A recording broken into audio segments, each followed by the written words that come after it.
حضور صلی اللہ علیہ وسلم وحی کے ساتھ اس حالت میں پلٹے کہ دل دھڑک رہا تھا. بی بی ختیجہ کے پاس پہنچے تو بولے مجھے زملونی زملونی، مجھے کپڑا اڑاؤ کپڑا اڑاؤ.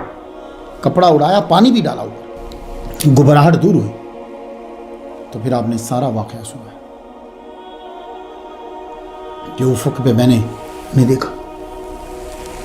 انہوں نے کہا کہ یا محمد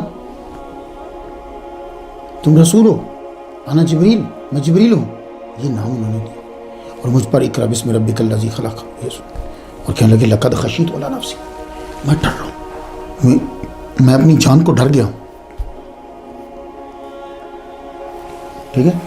اب یہ حدیث مبارکہ جب لوگ پڑھیں گے اپنے اپنے انداز سے پڑھیں گے، پھر جیسی تربیت ہوگی اور جیسا خون ہوگا ویسی تشریح ہوگی. نزول قرآن کے بعد صرف گھبراہٹ یہ حضور کی بہادری کی دلیل ہے. بخاری شریف پڑھنے والوں سن رہے نا اب جملہ میرا، یہ جملہ ذرا پکڑ لیجیے.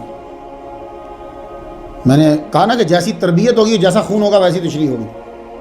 یہ میرے نبی کا گھبرا جانا، گھبراہٹ، زملونی زملونی، یہ حضور صلی اللہ علیہ وآلہ وسلم کی بہادری کی سب سے بڑی دلیل ہے کہ اس جیسا بہادر دنیا میں کوئی نہیں. اب آپ نے سن کے کہا یہ کاہے کی تشریح، ایک بندہ گھبرا رہا ہے اور تو کہہ رہا ہے سب سے بڑا بہادر ہے. یہ بعد میں ہمیں حضور نے جب بتایا تو ہمیں معلوم ہوا کہ حضور کی جو گھبراہٹ تھی اس وقت قرآن کے نزول کے بعد، وہ گھبراہٹ حضور کی بہادری اور طاقت کی دلیل تھی. آپ کہیں گے وہ کیسے؟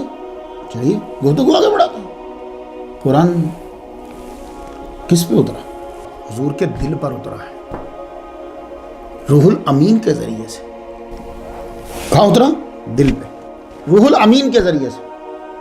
اب قرآن کی پاور کتنی ہے یہ قرآن ہی واضح کرے گا. بسم اللہ الرحمن الرحیم. لو انزلنا ھذا القرآن علی جبل لرأیتہ خاشعا متصدعا من خشیۃ اللہ. لقد خشیت اور من خشیت اللہ، یہ خشیت ذرا یاد رہے آپ کو. اگر ہم یہ قرآن مجید کا نزول کرتے پہاڑ کے اوپر تو آپ اسے دیکھتے ہیں کہ وہ ریزہ ریزہ ہو گیا، اللہ کے خوف سے ریزہ ریزہ ہو گیا. یہ گھبراہٹ جو ہے نا. اور پھر ایک اور جگہ یہ کہا ان سنلقی علیک قولا ثقیلا، یہ بھاری، ثقیل کہتے ہیں بھاری کو، قول ثقیل، یہ قرآن بہت بھاری قول ہے. اب یہ دونوں کو ملا کر اب مجھے بتاؤ، قرآن اترا حضور کے دل پر. قرآن کی پاور یہ ہے جب پہاڑ پہ اترے تو پہاڑ ریزہ ریزہ ہو جائے. قرآن ہے قول ثقیل، اترا محمد مصطفیٰ صلی اللہ علیہ وسلم کے دل پر. اب بتاؤ کہ جس کے نزول پہ پہاڑ ریزہ ریزہ ہو جاتا ہے اس کے نزول کے وقت صرف گھبراہٹ ہوئی ہے، بہادری ہوئی کہ نہیں؟ اب قرآن کتنا بھاری ہے اس کا اندازہ اس بات سے لگا لیجئے کہ محمد مصطفیٰ صلی اللہ علیہ وآلہ وسلم کی اونٹنی جب قرآن کا نزول ہو رہا ہوتا اور حضور اگر اونٹنی پہ ہوتے، اونٹنی نیچے بیٹھ جاتے. یہ صحرا کا جہاز ہے، سامان لاد کر اپنے اوپر لے جاتا ہے. تنہا حضور بیٹھے ہوئے ہیں، صرف وحی کا نزول شروع ہوا ہے اور اس سے بوجھ برداشت نہیں ہو رہا، اتنا بھاری ہے قرآن. اس کے نزول پہ حضور صرف گھبرائے، گھبراہٹ ہوئی بس.